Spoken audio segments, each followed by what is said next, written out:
Bonsoir à toutes et à tous. Merci d'être avec nous pour ce journal. Au menu de l'actualité ce samedi, il y a d'abord la campagne nationale de vaccination contre la rougeole et la rubéole. C'est du 5 au 11 décembre 2022. Sont concernés les enfants de 0 à 59 mois et les femmes enceintes non vaccinées. En savoir davantage à l'entame de ce journal.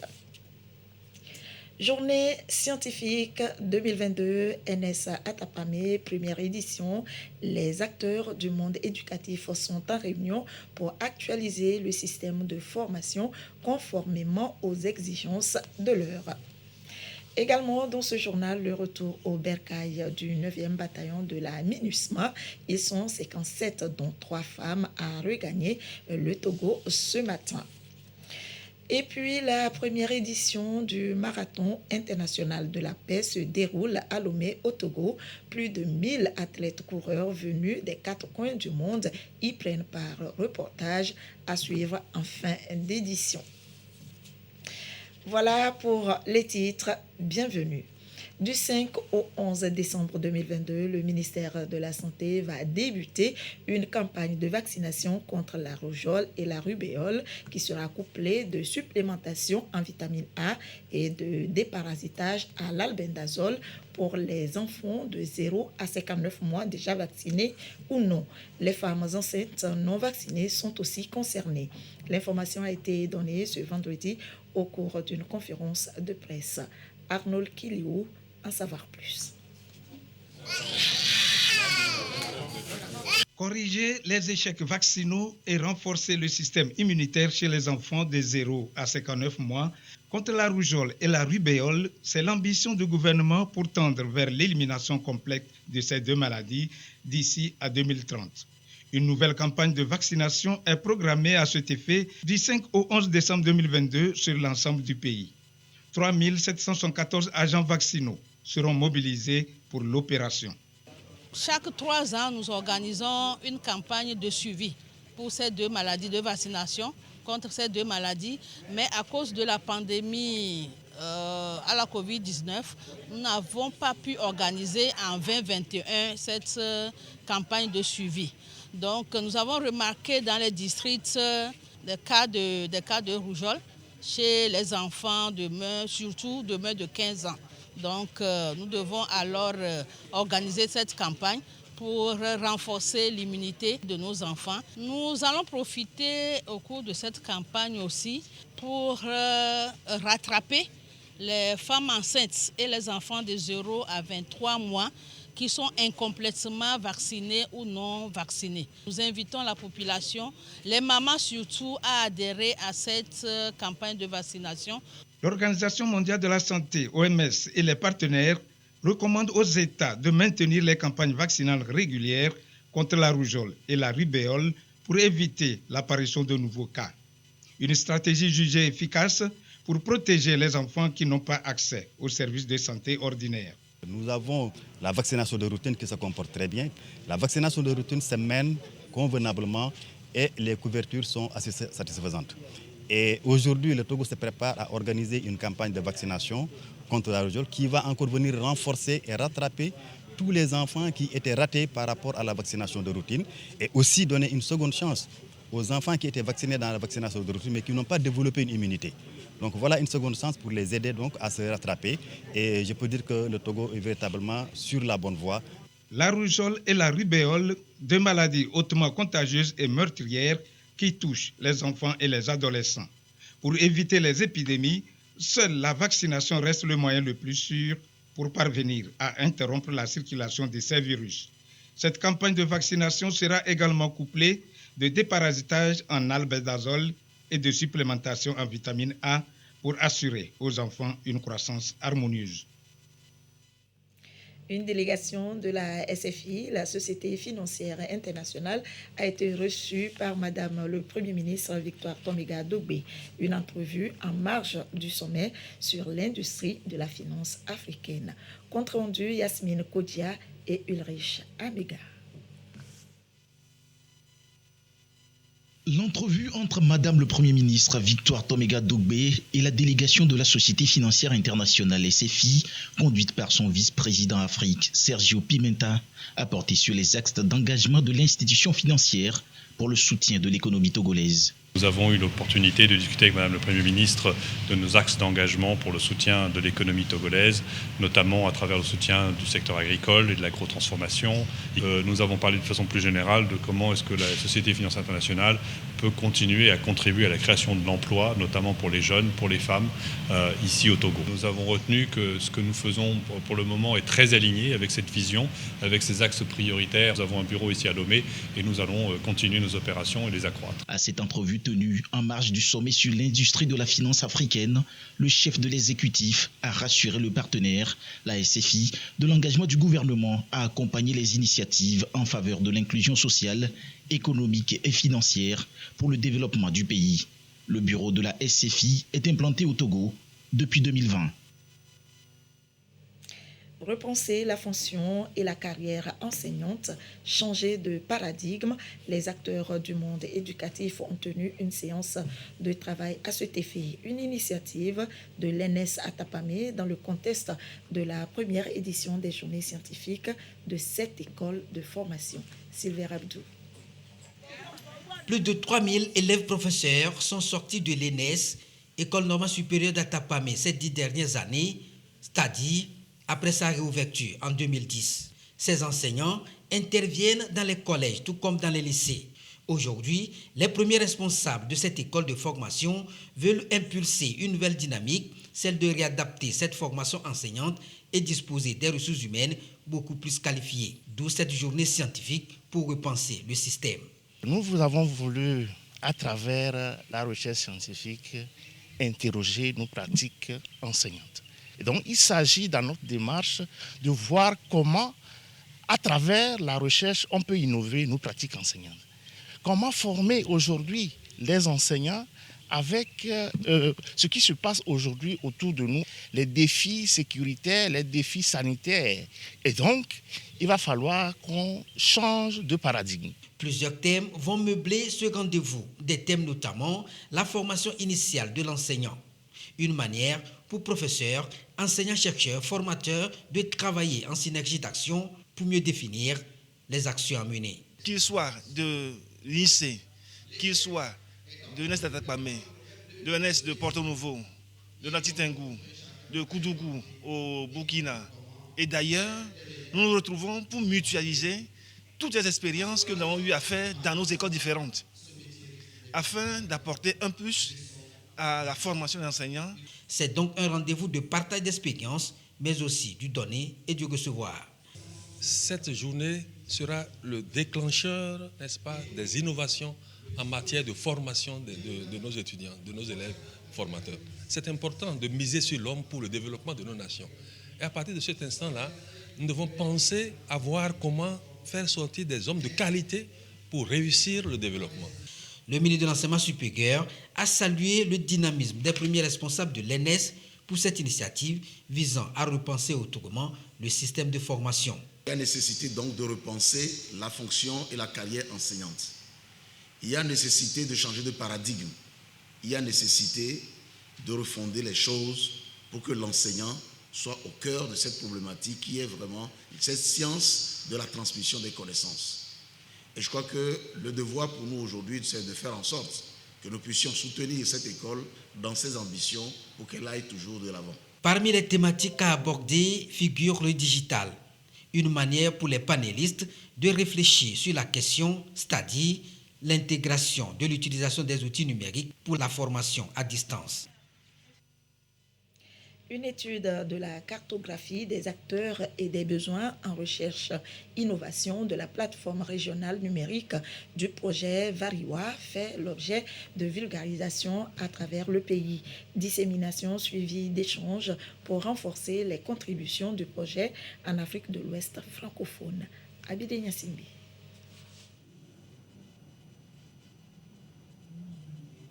Après Dapaon, Kara, Sokode et Atapamé, les résultats de la cartographie des acteurs et des besoins en recherche-innovation sont présentés à Lomé. Un rapport provisoire après 6 mois de rudes travaux pour créer un environnement propice au transfert de connaissances et de transformation des résultats. Je me souviens, en novembre 2021 dernier, nous avions parcouru les 5 régions économiques du Togo pour la dissémination de la politique nationale de recherche et innovation dans le cadre du Togo. La deuxième phase des activités du projet Variwa consiste en la vulgarisation des résultats issus de la cartographie. C'est cette tournée que nous sommes en train de faire à travers les différentes régions pour pouvoir porter à la connaissance des cibles, notamment les chercheurs, les inventeurs et les innovateurs, les résultats issus de cette cartographie. Cet outil qui permet de visualiser et d'identifier les différents éléments du domaine de la recherche, l'innovation au Togo, fait ressortir clairement certains besoins importants. Les résultats issus de cette cartographie niveau pays, c'est-à-dire Togo, révèlent qu'au Togo, nous avons 15 détenteurs de brevets et nous avons 2 contrats d'exploitation de brevets.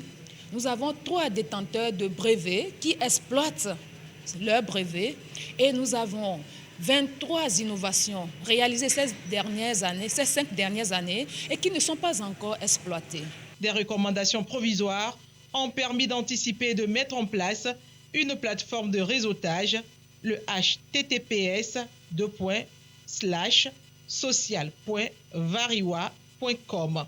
Objectif, permettre aux 4 pays membres du projet, le Burkina Faso, le Sénégal, le Bénin et le Togo, de partager et mettre à profit leurs différentes expériences. À noter que les rencontres pays RH-MAG ont pris fin. Les professionnels des ressources humaines ont eu l'occasion de discuter des enjeux de leur métier, l'accès à un capital humain de qualité, la vie en entreprise et la gestion efficiente et efficace des ressources humaines. Marie-Ange Bida. Standing Ovation, signe de satisfaction de l'édition 2022 des rencontres pays RH-MAG. Plus de 200 participants ont répondu à l'appel. Il était question de réfléchir sur l'écosystème des ressources humaines au Togo et dans la sous-région. Tous les participants de façon individuelle doivent prendre l'engagement du changement, de la construction et de la transformation. Au niveau des entreprises, ils ont participé à une activité. Chacun peut tirer le meilleur. On peut parler des secteurs du secteur privé qui peuvent prendre des engagements comme l'une des résolutions qui a été prise en disant pourquoi ne pas penser à fédérer les énergies de certaines entreprises dans certains secteurs d'activité de sorte à mener des actions. Et puis bien évidemment, il y a des actions qui relèvent de l'autorité du gouvernement. Nous avons fait le plaidoyer. Il est question de remercier l'ensemble des membres du gouvernement avec à la tête son Excellence le Président Faure Essouzimna Yassingbe. Dans un monde en constante innovation, secteur public comme privé mise sur les compétences. Il faut donc aller au-delà des diplômes et développer des talents. Les problématiques RH ne sont pas forcément les mêmes, ou du moins ne s'appréhendent pas de la même façon, mais cela nécessite énormément de tact, de savoir-faire. Et ce qui manque le plus et qu'on ne sait peut-être pas évaluer dans les entreprises, le savoir-être. C'est un gros problème. Ces composantes fondent les bases du talent, du collaborateur talentueux, de ce que l'on attend pour animer la vie de l'entreprise. Il faudrait, pour y arriver durablement, que les acteurs se mettent ensemble, qu'il y ait une complémentarité. C'en est fini de ces 2 jours de travaux. Gouvernement et partenaires ont été récompensés pour leur contribution au développement du capital humain. Le Togo dispose désormais d'un guide des fondateurs pour lever des fonds. Ces fonds collectés vont permettre de donner un coup de pouce aux entrepreneurs afin de booster leurs activités. Solange Amandé voit Eli Agba Nyadao. Un postcard pour télécharger un guide. Le guide renferme des informations devant aider les entrepreneurs togolais dans leur quête de financement. Le document est ici mis à leur disposition. L'objectif du guide, c'est d'informer tous les fondateurs d'entreprises, je veux dire, de start-up, tout, de connaître quelles sont les portes à ouvrir pour accéder, comment se comporter pour pouvoir lever des fonds pour leur projet. D'abord, ça commence par un certain nombre de conseils de départ. Un projet n'a peut-être pas besoin tout de suite de fonds, mais l'entrepreneur va se dire « Ah, je n'ai pas d'argent, je ne veux pas oser ». Ça aussi, vous pouvez le retrouver au niveau de ce guide. Il ne faut pas trop se focaliser sur les besoins de fonds, mais il faut avoir un projet qui appelle le fonds lui-même. C'est comme ça que la problématique a été posée et le guide est effectivement une solution à ce problème. Par ce document, le programme de promotion de la compétitivité du secteur privé au Togo de la GIZ oriente l'écosystème entrepreneurial vers des opportunités disponibles jusqu'à l'international. À travers ce guide de fondateur, on espère d'ajouter un petit morceau, une information, un guide riche, plein d'informations, soit sur la méthodologie, comment lever des fonds, mais aussi des informations sur quelles sont les structures d'appui, quelles sont les différentes sources d'investissement existantes au Togo pour effectivement appuyer des entrepreneurs togolais dans leur recherche de lever des fonds. Nous remercions Brighter Bridges qui a ajouté la méthodologie internationale pour lever des fonds et également Energy Generation, un partenaire qui fait partie de l'écosystème entrepreneurial au Togo. Des entrepreneurs togolais connaissent les filons. Ils sont venus partager leurs expériences avec les plus jeunes, développer son entreprise avec peu de moyens, lever des fonds, investir dans son affaire. Dans le contexte togolais, ce n'est pas impossible, ont-ils expliqué. Mais il est important de booster la consommation des produits sortis des entreprises locales. À Kara s'est tenue une rencontre initiée par le ministère de l'Environnement et des Ressources forestières avec des juges et procureurs de la République des régions Savane, Kara et Centrale.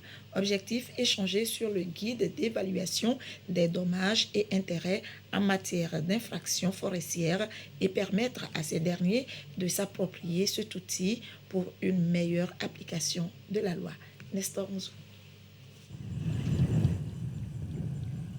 À l'encontre des auteurs des infractions forestières, la législation a prévu des peines de privation de liberté, le paiement des amendes, des sanctions administratives et le paiement des dommages et intérêts. Pour ce qui concerne les dommages et intérêts, les critères et les méthodes de calcul n'ont pas été précisés et sont laissés à l'appréciation du juge. Mais compte tenu des difficultés d'évaluation des dommages et intérêts causés par une infraction forestière, le ministère de l'Environnement et des Ressources forestières a jugé nécessaire d'élaborer un guide, document dans lequel les critères à prendre en compte ont été clairement définis pour faciliter la tâche aux magistrats. Si les dommages et intérêts sont bien évalués, il serait difficile aux prévenus de les contester et facilement défendables devant le juge par la partie civile. C'est le contenu de ce guide qui est ici partagé par le ministère de l'Environnement et des Ressources forestières avec les juges et procureurs de la République du ressort de la Cour d'appel de Kara. Ces critères varient selon les cas d'infraction. Si nous avons un cas d'infraction d'incendie, par exemple d'une plantation, les éléments à prendre en compte, il s'agit du coût d'installation de la plantation, du coût d'entretien, du coût de surveillance et maintenant ce qui était attendu de cette plantation. Voilà. Ces éléments, il faut les prendre en compte. S'il s'agit par exemple d'un délit de braconnage d'éléphants, l'éléphant joue un grand rôle. Donc il faut tenir compte de ce manque à gagner que l'éléphant devait procurer au ministère. Notamment, c'est un animal de vision. Ça devait attirer beaucoup de touristes. Ça veut dire que c'est une valeur qu'on a perdue. L'éléphant joue un grand rôle dans le développement de certaines espèces forestières. Avec en son absence, ces espèces vont disparaître. C'est une perte énorme. Et on connaît aussi le rôle de la forêt dans la régulation du climat. Donc, tous ces éléments-là sont à prendre en compte dans l'évaluation des dommages et intérêts.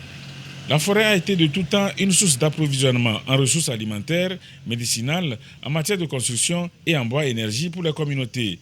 Elle a un poids important, que ce soit en termes d'emploi, de valeur ajoutée par rapport au produit national brut ou en termes d'incidence sur la balance commerciale. Décourager les potentiels criminels forestiers contribue à la protection de cette richesse indispensable à la vie humaine. Registre environnement toujours avec les mangroves fragilisées par des actions humaines, des actes qui contribuent à la dégradation de l'écosystème. Comment y remédier? Eh bien, le comité de protection des mangroves du Sénégal au Bénin a mis en place des stratégies de lutte dans 9 pays africains. Le comité s'est réuni à Lomé à ce propos. Abidé Niassibi. Les mangroves, une solution pour l'action climat. Au-delà de la production d'oxygène, les mangroves remplissent un rôle dans la régulation du niveau des mers et la protection contre les catastrophes naturelles. Les mangroves qui contribuent de façon significative à la réduction des émissions de gaz à effet de serre subissent d'énormes dégradations dues à des actions anthropiques. Pour une gestion efficace des mangroves en Afrique de l'Ouest, un comité de gestion est mis en place il y a 3 ans. Le comité de la gestion des forêts des mangroves du Sénégal au Bénin dresse le bilan. C'est un projet régional qui vise à atténuer l'impact de la pression humaine sur les écosystèmes de mangroves tout en contribuant à la résilience des personnes et des communautés au changement climatique. Pendant cette réunion, nous allons évaluer ce qui est fait, qu'on puisse nous réorienter dans le processus. Parce qu'il est important que les pays s'impliquent pour pouvoir réorienter et aussi qu'ils puissent s'approprier après des résultats de ce projet. Tout comme les 9 pays membres de ce projet, le Togo veut privilégier des actions dans la reconstitution naturelle des mangroves. Dans la zone du Togo, les écosystèmes de mangroves sont très impactés. Il y a très peu de mangroves qui est liée à une exploitation peut-être qui a été faite antérieurement et qui nécessite aujourd'hui un appui de l'autorité étatique pour pouvoir vraiment travailler à repeupler les mangroves. Donc dans le cadre du projet, on a pas mal d'activités qui ont été faites. Ici au Togo, il y a un diagnostic qui a été fait pour voir un peu l'état de la ressource dans le Togo pour pouvoir aller de l'avant. La spécificité de cette 3e réunion, la première en présentiel, est l'implication des pays membres dans le comité de pilotage. Objectif, répondre mieux aux initiatives de protection de cet écosystème. Un mot sur l'actualité internationale. En bref, en Afrique du Sud, le sort du président Cyril Ramaphosa, toujours en suspens, une réunion urgente de son parti, le Congrès national africain, en sa présence a été reportée ce vendredi. Le dirigeant sud-africain est sur la sellette soupçonné d'avoir voulu cacher au fisc et à la police une grosse somme d'argent en liquide retrouvée dans l'une de ses demeures suite à un cambriolage. Nous l'annoncions en titre, 57 éléments, dont 3 femmes du 9e bataillon du contingent togolais de la mission multidimensionnelle intégrée des Nations Unies pour la stabilisation du Mali, MINUSMA, ont regagné le pays ce matin. En poste au centre du Mali depuis 1 an, ils ont apporté leur contribution pour le retour à la paix et à la stabilité dans ce pays. Ils ont été accueillis à leur arrivée à l'aéroport international Niassingbe et à Dema de Lomé par le général Kokouvi Sodoli, chef division des opérations de l'armée de l'air, représentant le chef d'état-major des FAT, Isaka Aruna. Ils sont de retour, les soldats de la paix, déployés depuis 1 an au Mali pour aider à ramener la paix et la stabilité dans ce pays. Les derniers éléments du 9e bataillon togolais de la MINUSMA ont regagné le Bercail. Durant leur séjour en terre malienne, ils ont effectué plusieurs activités avec succès et surtout grâce à l'appui de la hiérarchie. Nous avons eu à effectuer des patrouilles dans des zones en proie à des attaques djihadistes. Nous avons eu à protéger des installations des Nations Unies. Nous avons eu à sécuriser des axes routiers pour permettre la libre circulation des personnes et des biens. Nous avons eu à assister les populations à leur offrant des soins médicaux gratuits. Je saisis cette occasion pour remercier son Excellent Monsieur le Président de la République pour son implication dans la résolution de la crise malienne et pour les moyens adéquats mis à notre disposition pour nous permettre d'accomplir avec efficacité notre mission. Le retour de ces derniers éléments boucle ainsi la mission du 9e bataillon togolais de la MINUSMA, une mission honorable de contribution du Togo à la paix et à la stabilité du Mali, qui sera désormais assurée par le 10e bataillon déjà en poste sur le terrain. Nous sommes convaincus d'avoir apporté notre édifice pour le rétablissement de l'autorité de l'État et au maintien de la paix au Mali. Nous sommes confiants qu'il mènera à bien toutes les missions qui leur seront confiées. Toutefois, nous leur demandons de redoubler de vigilance à chaque mission, parce que là, nous sommes dans une dynamique d'un conflit asymétrique où la menace est tapie au sein de la population. Je leur souhaite une bonne chance. Leur séjour sur le sol malien aura été une occasion d'aguerrissement et d'acquisition d'expériences. Des expériences qu'ils entendent mettre au service de la défense de la patrie, le Togo. Les étudiants en fin de cycle, licence et master de l'EAMO, l'école africaine des métiers de l'architecture et de l'urbanisme, ont reçu leur diplôme de fin d'études. Il s'agit des promotions de 2008 à 2021. Immaculée Bawé Abalo voit Marie-Ange Bida. Ils sont plus d'une centaine d'étudiants des promotions 2008-2013 jusqu'en 2021 à réceptionner leur diplôme de licence ou master en architecture, urbanisme ou en gestion urbaine. Ils sont pour un grand nombre déjà dans la vie professionnelle. Cette remise de diplôme vient seulement attester de leur parcours réussi à l'école africaine des métiers de l'architecture et de l'urbanisme. Avec ce diplôme, je suis capable de voir les aspects de la voirie, de l'assainissement, de l'approvisionnement en eau potable et beaucoup d'autres choses, des déchets solides et autres. Donc c'est la gestion de la ville et je peux dire la gestion de l'être humain aussi. L'architecture est le socle de toute une ville. Chaque bâtiment, chaque parcelle construite révèle à la fin le visage de toute une ville. Donc l'architecte est le concepteur, celui qui réfléchit à la base sur un projet d'architecture, les plans, tout ce qui va dans la construction, qui gère toutes les équipes. C'est une organisation logistique qui a retardé cette remise de diplôme, généralement prestigieuse. Le service est aujourd'hui fait à minima, mais le diplôme conserve toute sa valeur. Certains sont diplômés il y a plus de 10 ans, donc ils sont dans la vie professionnelle déjà. Le contingent togolais est le plus grand.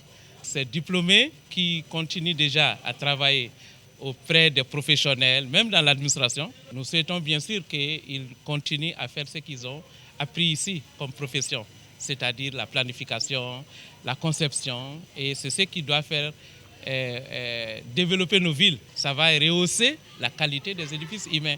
Les architectes et urbanistes sont importants dans la construction de nos villes. Avec les défis esthétiques, économiques et écologiques actuels, pour le ministre de l'Enseignement supérieur et de la Recherche, il faut davantage de professionnels qualifiés pour réfléchir ensemble à innover et améliorer notre cadre de vie. Vous, les récipiendaires aujourd'hui, vous devez penser quelle sorte de ville il faut pour nos populations pour que nous arrêtions l'extension démesurée de nos villes qui ne sont pas toujours accompagnés d'infrastructures.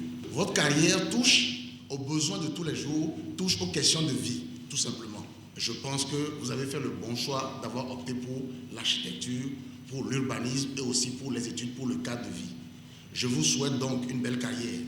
Les États africains sont en pleine croissance urbaine. Depuis sa création en 1975, l'EAMO n'a cessé de faire des réformes pour être au rendez-vous des attentes. Lomé, la capitale togolaise, a abrité aujourd'hui la toute première édition du Marathon international de la paix de Lomé, un événement sportif qui a rassemblé plus de 1000 athlètes coureurs venus du monde entier. Voilà donc les images et nous allons y revenir plus en détail dans nos prochaines éditions. Pour finir, la course populaire couplée d'une opération de salubrité organisée par l'ANVT, l'Agence nationale de volontariat du Togo, une activité qui se situe dans le contexte de la célébration de la Journée internationale des volontaires. Marie-Reine Abeta, reportage présenté par Isaka Aruna. Course populaire, opération de salubrité, volontaires nationaux et corps de volontariat au Togo mobilisés. Une initiative de l'Agence nationale de volontariat au Togo ANVT pour contribuer à l'assainissement de l'environnement. C'est aussi une manière pour l'ANVT d'inciter les citoyens à la pratique régulière de la salubrité. L'activité marque la commémoration de la Journée internationale du volontariat. Plusieurs activités sont prévues à cet effet. Le 5 décembre, c'est la célébration de la Journée internationale du volontariat. Et cette année, il y a plein d'activités qui sont planifiées, dont l'activité de ce matin, qui est une activité d'éco-citoyenneté, pour montrer à la population que nous devons protéger notre environnement par nos gestes. Au lieu d'utiliser des sachets plastiques, de jeter partout, il faut vraiment les mettre dans la poubelle, il faut aller les donner aux sociétés qui collectent, qui les transforment, qui les recyclent. Les meilleurs volontaires seront primés et également il y aura des activités sur la chaîne des télévisions, des radios, des médias publics pour parler du volontariat, magnifier le volontariat, montrer le rôle important que jouent les volontaires à travers le monde et particulièrement dans notre pays. L'Agence nationale de volontariat au Togo, à travers cette course et opération de salubrité, démontre ainsi l'engagement des volontaires à rendre l'environnement beaucoup plus sain et viable. La célébration de la Journée internationale du volontariat est également marquée par une séance de don de sang au siège de l'ANVT, preuve de la solidarité des volontaires vis-à-vis du Centre national de transfusion sanguine afin de sauver des vies. La loterie nationale togolaise informe la population en général et les parieurs en particulier que suite aux perturbations constatées sur les réseaux de communication de Togocom, la clôture de la prise des enjeux de l'auto-SAM numéro 284 de ce samedi 3 décembre 2022 est reportée au lundi 5 décembre 2022 à 9h. La Lunato vous remercie pour votre compréhension, la direction générale. Et c'est ainsi que se termine ce journal. Merci de votre attention. Dans un instant, la météo. Merci de votre fidélité. Nos programmes se poursuivent. Très belle soirée à vous.